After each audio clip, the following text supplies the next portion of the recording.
Our search to find college basketball's fiercest rivalry takes us to an obscure corner of western Michigan, where a more than 80-year-old dispute over religious doctrine drove a deep rift between two Division III schools and their basketball teams. Calvin versus Hope is number 4 on our list of fiercest rivalries.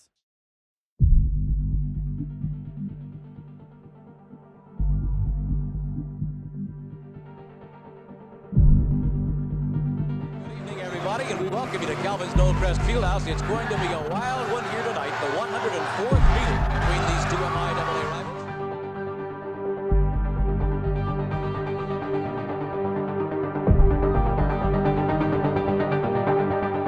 And really, I think, more than anything else, this is what the Hope-Calvin rivalry is about, Rick. Guys that are neighbors and friends playing against each other, not losing sight of what's at stake, playing hard, and then coming together as friends afterwards.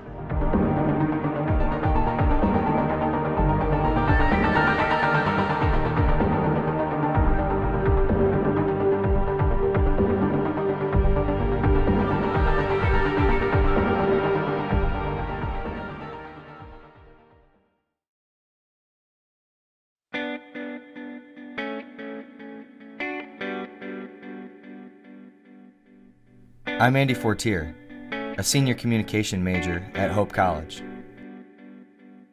Growing up in western Michigan, I've always been familiar with the Hope-Calvin rivalry. You see, I have a lot of family ties to both schools.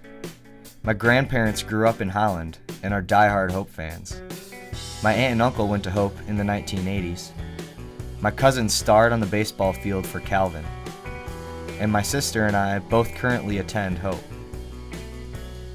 I knew Hope and Calvin were rivals, but until I set foot on campus in the fall of 2014, I had no idea just how great it really was.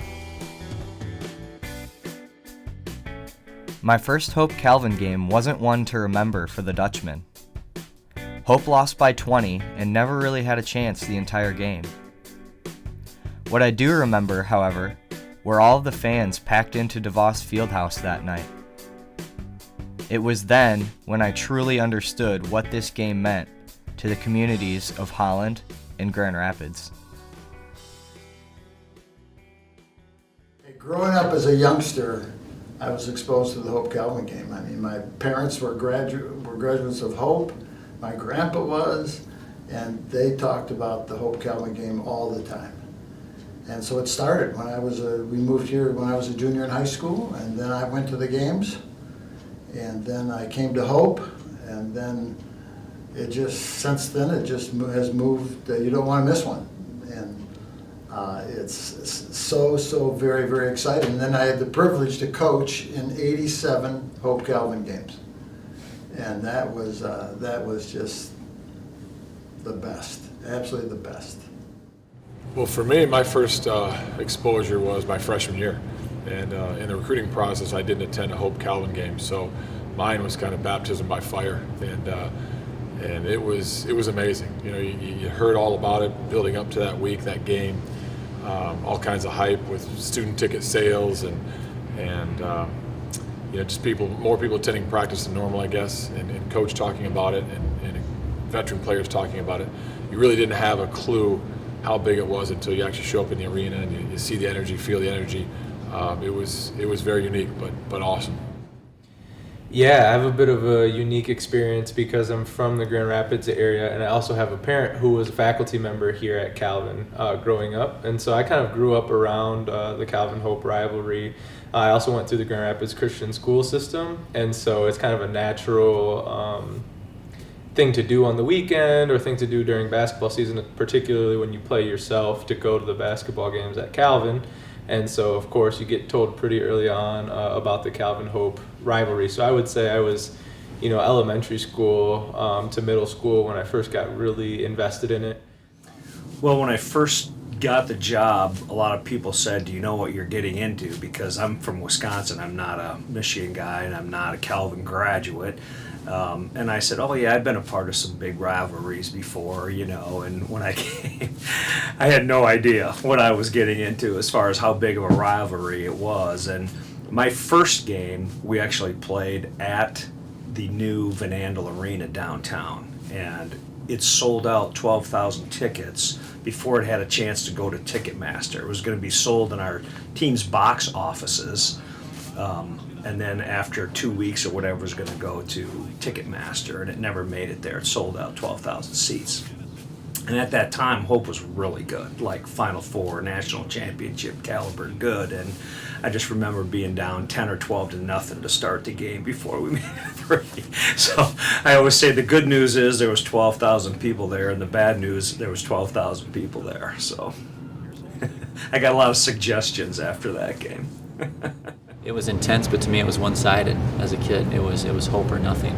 I knew no Calvin folks. I knew nothing about Calvin, so it was pretty one-sided. Well, I grew up what I would say is like in the heyday sort of it. So like my high school was like Eric Elliott, Greg Mitchell, Wade Gugino, Steve Hondard from Calvin. I mean, that type of era.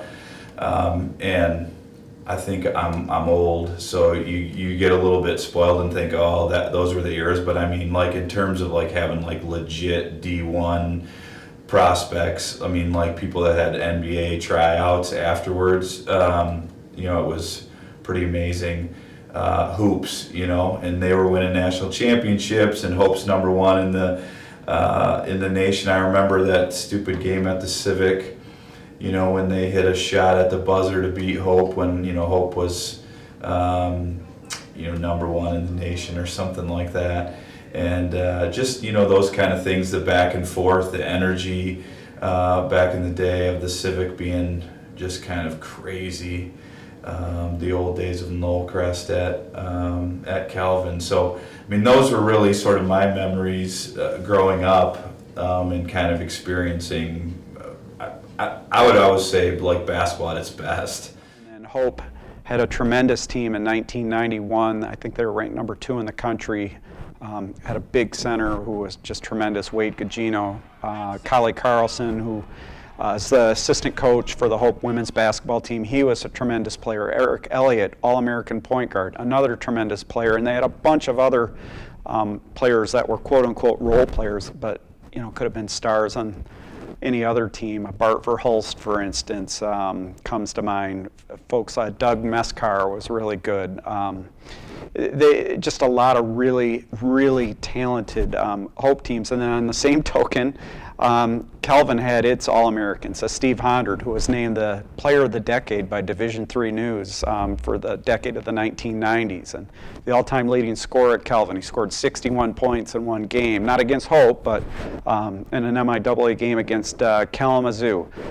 Bill Saul, who was a two-time All-American. Dan Davis, two-time All-American. So there were All-American players on both sides of the coin when I started covering it as a student newspaper person, and as a student television person. So the level of competition was at a really high level, and that continued on as I became a sports information director.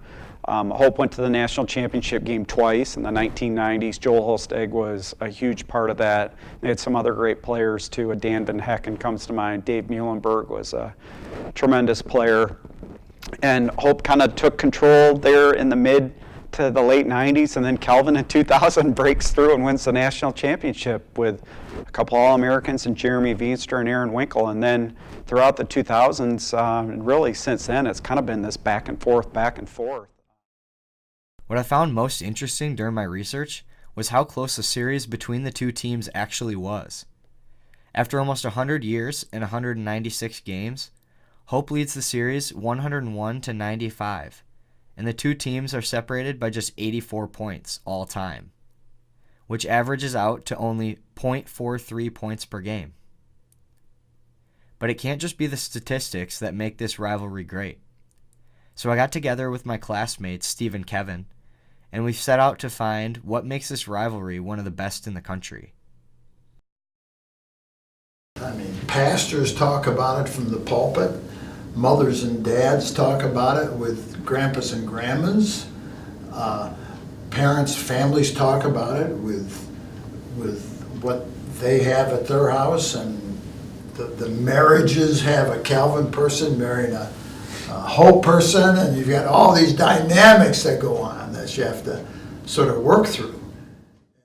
I mean, I think like it's sort of like an ironic joke that you'd say like religion makes it so special, but I think like just like the tension between like the RCA and the CRC, and then you've got mainly CRC people at Calvin and you've got RCA people at Hope, and but we all know each other, right? So like everybody's in the same community. I think it's interesting nowadays because some of that's changed. But I think, back, in the 80s, 70s, 80s, even I think in the 90s, that was really like the connection.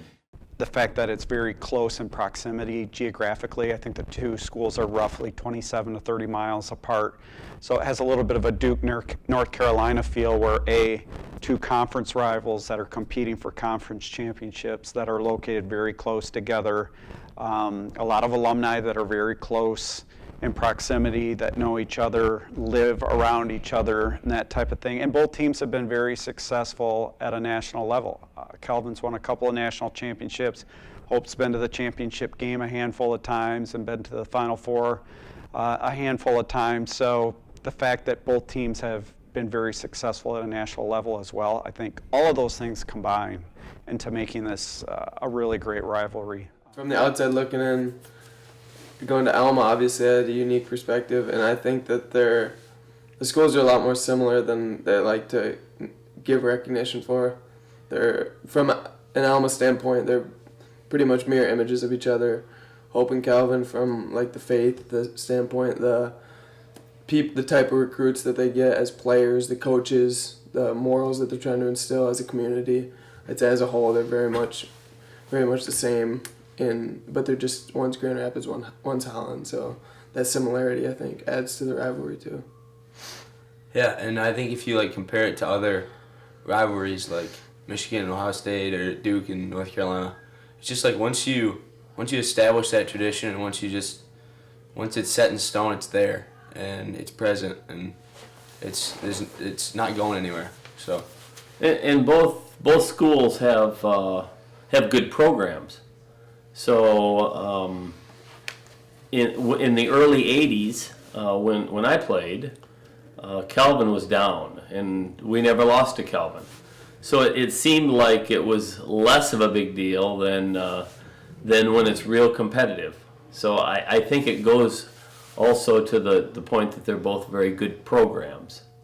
Yeah, there's a lot of factors, the closeness of the schools, but I think the closeness of the players. We've had teammates who have played on opposite sides. I've had students who have been in my Sunday school class at church who are in the Hope crowd, student section that are cheering against us when we play, and guys who've played in 3-on-3 tournaments together or AAU together, and now they're on the opposite side. And so even though it's an intense rivalry from a wanting to win standpoint, there's a lot of respect and a lot of care and heartfelt appreciation for the opponents at the same time. Special rivalry locally because so many people are involved in it. So many people that have historical roots here in Holland and Grand Rapids care about this or have at least taken a side. That's the interesting about sports and rivalries is that it tends to polarize people a little bit. You choose one or the other. Michigan or Ohio State or Calvin. And so a lot of people have a vested interest in that sense, going to Reformed churches, Christian Reformed churches. Yeah, I think that it took me a little while to really grasp how fortunate we are to have this type of a rivalry right here in West Michigan because I grew up with it. And so I kind of thought like, I'm sure a bunch of other places have small ball rivalries similar to this. But then as I grew up, I was told over and over again, there's really nothing like this across the country in small ball, basketball, or any other sport.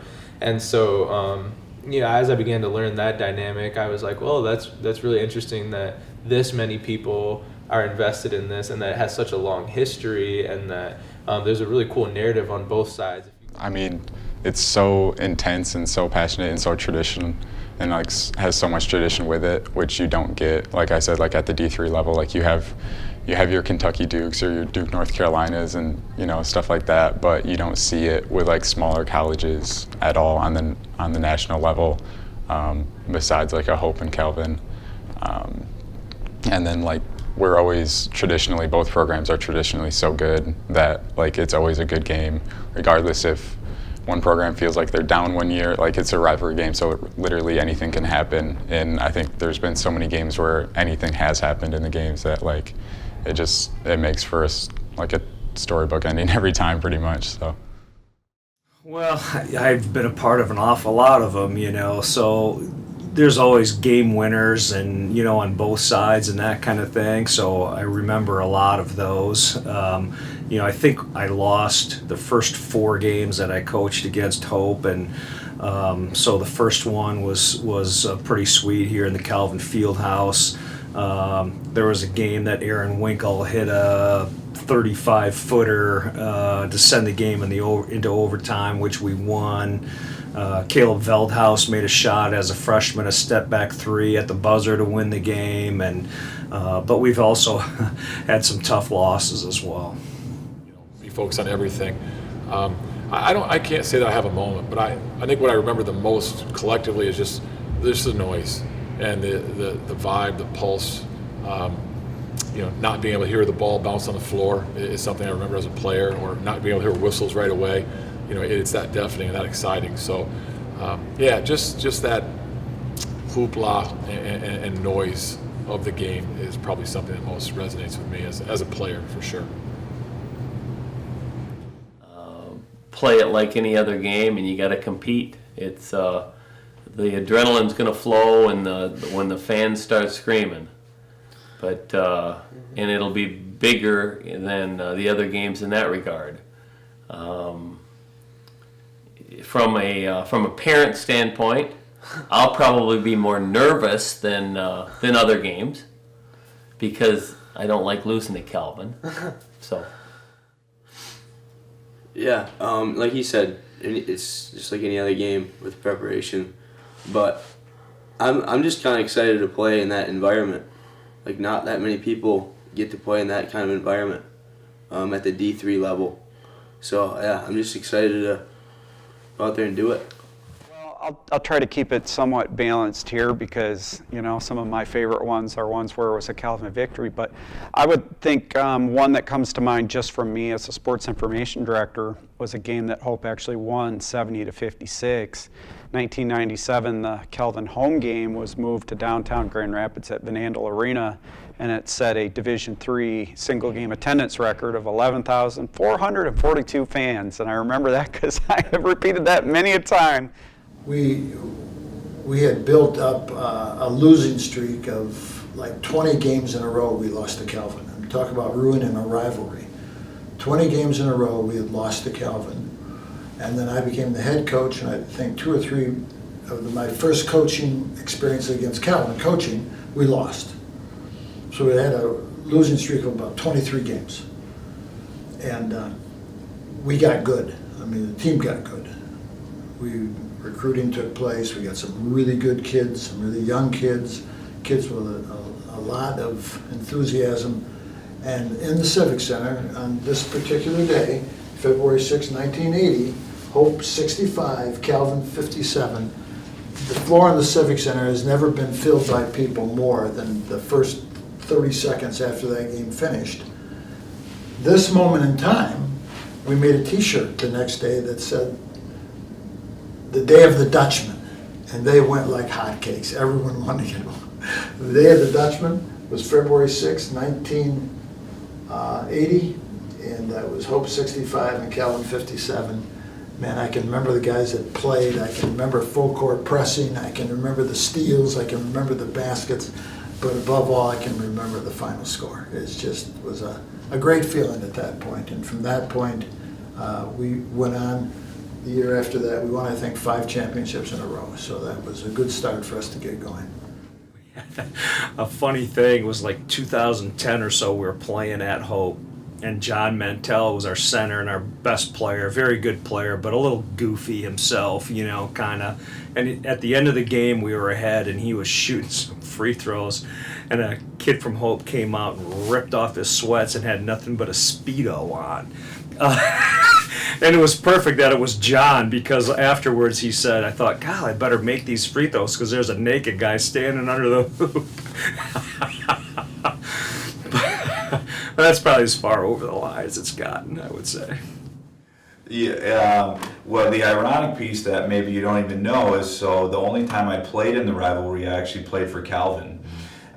So like, and I played only JV, but then I got pulled up to the varsity, and I actually scored 2 points against Hope as a freshman in the national tournament because Calvin had blown out Hope for something, and that was like, you know, the year of Honderd and those guys when they were winning the national championship.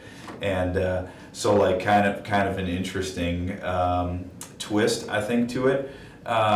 Maybe it's just a sad twist for me that I said I played at Calvin. Right now, one of the other things I want to do is I want to do something unique for the Hope Calvin game. So I decided that I would. We have a little 10-acre piece, and we had every animal you can imagine. I'm going to grow some turkeys, and then I'm going to eat a turkey, butcher it, before the night of the home Calvin game, which always would be a Saturday or a Wednesday. So I'd grow these turkeys, and then I would name them Calvin. And I'd grow them as little chicks, and I'd feed them organic food, and then they'd get to be huge. They couldn't even walk, they'd get so heavy. And so I had one that was 50 plus pounds before it dressed. I mean, they were humongous.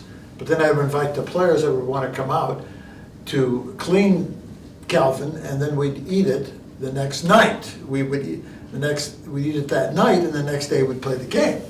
So it was awesome because the captains always had the first cut. They stood on either side of the turkey, 2 or 3 or 1 or whatever, usually 2 or 3. And they would all have a big knife, and the players would be behind them, and they'd carve up Calvin, and we'd eat it, and we would have more laugh over eating Calvin. And so we did that for years and years and years. We'd do it. It was always, Coach, how big's the turkey this year? What color is it? When are we going to clean it? Can we get it down to the gym sometime? I mean, it got to be a really pretty cool thing. A couple games that stick out to me that went right down to the wire. My favorite game would probably be the 1990 regular season finale. The teams met 3 times that year, and Calvin actually won all 3. Both teams were in the top 10 throughout the year. And the regular season finale, Hope was a game behind Calvin. If it could have won, would have gotten a share of the league championship. And it was a very close game, back and forth. Both teams were exceedingly strong. And a very good friend of mine who I'd grown up with since we were in kindergarten, by the name of Todd Hennick, hit about a 28-footer at the buzzer. Well, they actually put a second back on the clock, but it was a deep 3 with a defender in his face. In fact, a defender who he had gone to high school with. And Calvin ended up winning that one by 3. And then a week later, they played in the NCAA tournament. Calvin won that by double digits. But that was a pretty unique moment. Of all the Hope Calvin games I've witnessed over the last few years, the MIAA championship game at Calvin my freshman year continues to be the one game I remember above all the rest. The atmosphere was electric, emotions ran high, it ended in a 1-point game, and to top it off, it ended in controversy. I have a ton of memories that are like, I'll never forget that, and it has to do with the Calvin Hope game or rivalry. But I think that there's one that's kind of the leading obvious answer. I was involved in the conference championship game. I forget what the year was, but Jordan Brink was a senior, and we had beaten Hope twice in the regular season, but they had us on our heels in the championship game. We were down the entire game until like the last minute of the game, and I happened to be involved in the play where we took the lead. And I always tell Jordan that that's the happiest I've been of a bad pass, because those of you who know the reference, Jordan Brink was kind of going to take his man one-on-one. He got doubled, and he threw a terrible pass kind of out of desperation to me. And if it would have been a good pass, I was going to take the shot and try to take the lead, but he threw a terrible pass, so I had to like go over my head and grab it. And at that point, the defense had recovered, so I threw it back to our best player, and he stepped up and hit it like we all kind of knew he would if he got a good look. And so that was just crazy, because we had to go from such emotion for feeling like, wow, we might win this, but there was still some time on the clocks. We had to play defense. Coach put me out there kind of like a free safety, and he was like, they're going to have to throw this long. You're going to stand in the middle of the court and just try to bat it out of the way, which I did. And fortunately, we ended up on top. And, you know, there was controversy behind it, but it was pretty surreal to have all of the fans kind of, you know, come out on the floor and rush the floor and stuff like that. And I just kind of think that that was the epitome of the emotion and the hype that goes into that game. You know, so when I watched that, my first thought is Ben Gardner, because he was in a real tough situation. And then you see, I think it was Cody that got to him first, and you know, knew right away that this could get a little bit ugly. So you know, when I see that, I just think of Ben, and you know, Ben was actually kind of yelling for help at the bottom of the pile, and it was chaotic and stressful. And credit to both students for it not getting out of hand, because it certainly could have. So that's what I think about when I see that moment. As far as the game itself, really well played game. Credit to George for hitting a big shot. You know, for us, it was the difference between getting into the national tournament and not. And again, at that point of the season, I thought we were playing our best basketball and really could have perhaps made a run. And you know, the basketball gods didn't allow it to happen. So for me, all it really just reminds me of is how you have to maximize your opportunities. In the rivalry game, it just goes up another notch. So tough to watch, but it definitely impacted our off season and how we went into the next season, and how focused and driven our guys were, because they didn't forget that moment. I did a great job of not letting them forget that moment. I'll be completely honest, not to be you know, self-serving here, but it was a big deal for us and really kind of fortified the next season. So yeah, one that's permanently emblazoned on the memory bank for sure.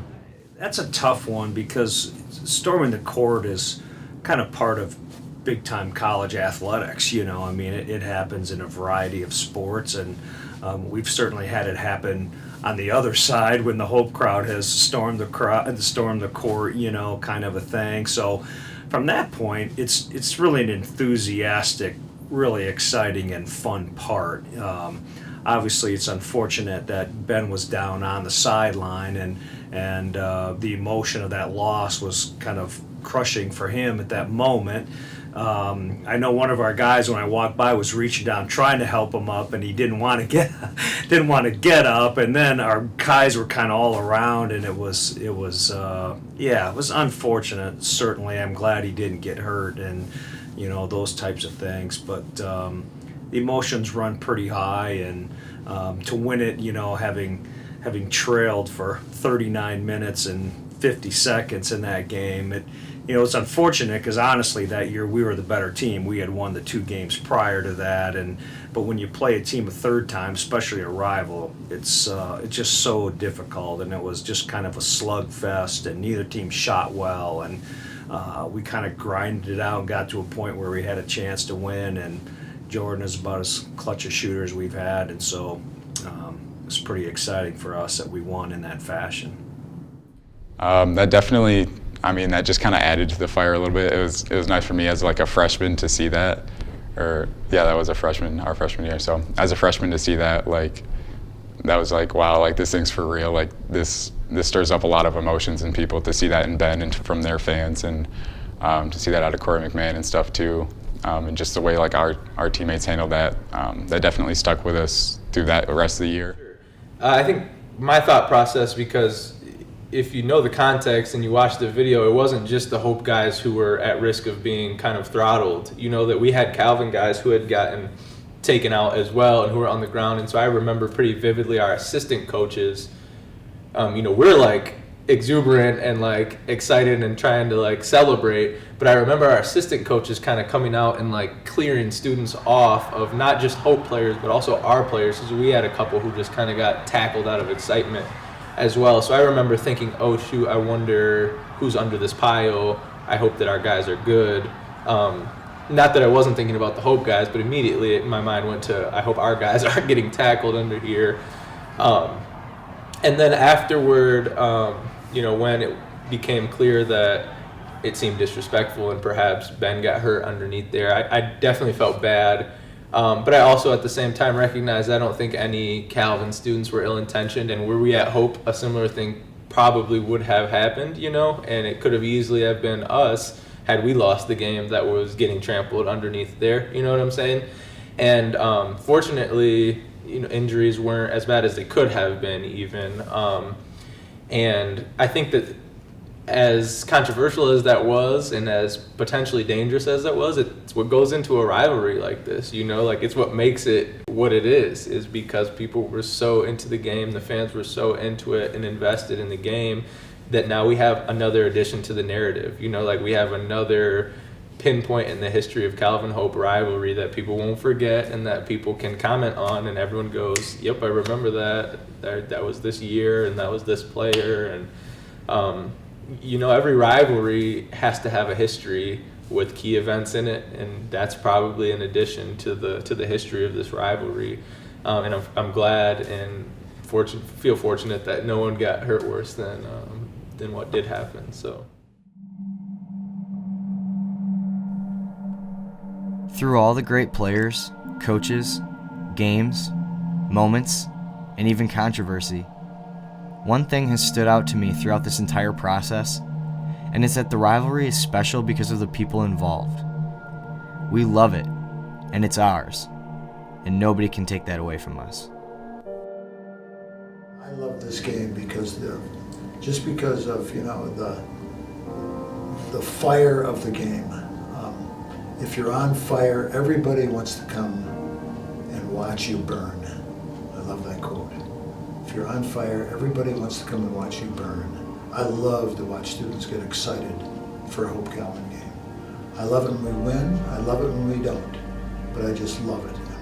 The longtime sports information director at Hope, Tom Renner, would always repeat is that the definition of an atheist is someone who doesn't care who wins the Calvin Hope Calvin basketball game.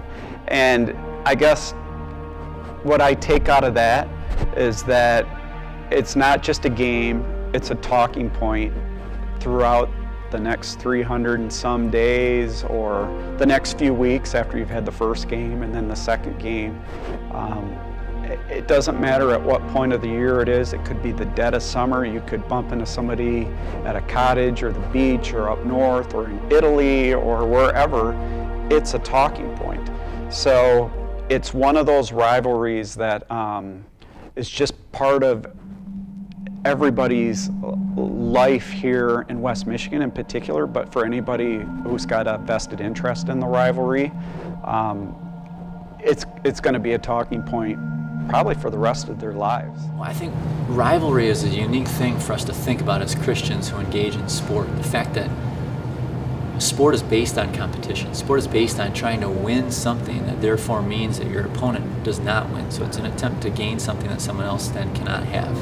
It seems a little bit antithetical to our Christian faith. And yet you come to these games, the Hope Calvin games, and you see 3,500 people who on a Saturday afternoon are about less than 24 hours from all going to church and all passing the communion plate together.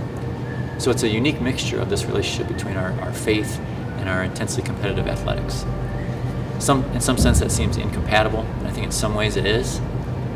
However, I argue in this rivalry article that really the seeds of rivalry are the fact that lead us into temptation at times, but it doesn't mean that sport's inherently evil or sinful. And so we can compete intensely against Calvin, against our rivals, and want to win very badly. But we also need to make sure that that's relegated below our feelings of love towards our God and Savior, knowing that when we enter the stadium, we need to keep that in mind, that we are first and foremost God's children. Then we can come in, I think, a healthier relationship towards our opponents. Well, I think probably the big thing is the respect factor, and it's I've had the chance to coach against 3 different coaches now at Hope, and just have a lot of respect for Coach Mitchell. And when you're looking at Louisville, Kentucky, and some things like that are just so hate-filled, that believe me, no one wants to beat Calvin more than Hope, and no one wants to beat Hope more than Calvin. But it's not that type of relationship, I don't think. It's certainly not from the teams and coaches' standpoint, and I really think the fans have more good-natured fun with it than anything really awful. And I sure hope that continues, because it's a pretty special part of these two places to be a part of those games.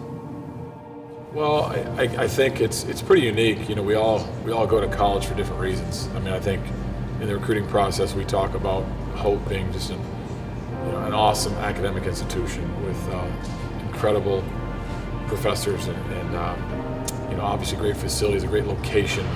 And as an athlete, as a basketball player, hopefully you factor in all those things when you make your college decision. But I think each of us who have had the privilege to play for Hope, part of the reason we came to Hope was because of that game. I mean, in all honesty, it does mean that much. And if you're a basketball player, there's nothing like being in a sold-out venue at Calvin or at Hope and being a part of that game.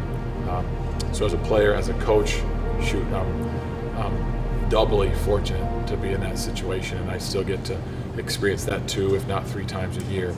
So yeah, it's pretty awesome, and definitely is something I look forward to every single year. But I think the uniqueness about this rivalry is that it's so central to a number of elements of rivalry.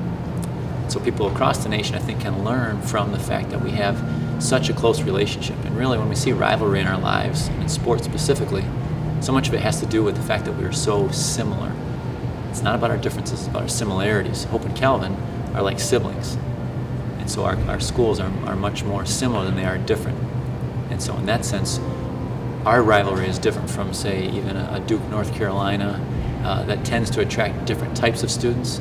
We attract similar students. Michigan, Ohio State, which are both good teams, but they're different geographically in some sense. We're very similar geographically. And so I think there's a lot of similarities that show that we're maybe the best exemplar of a rivalry.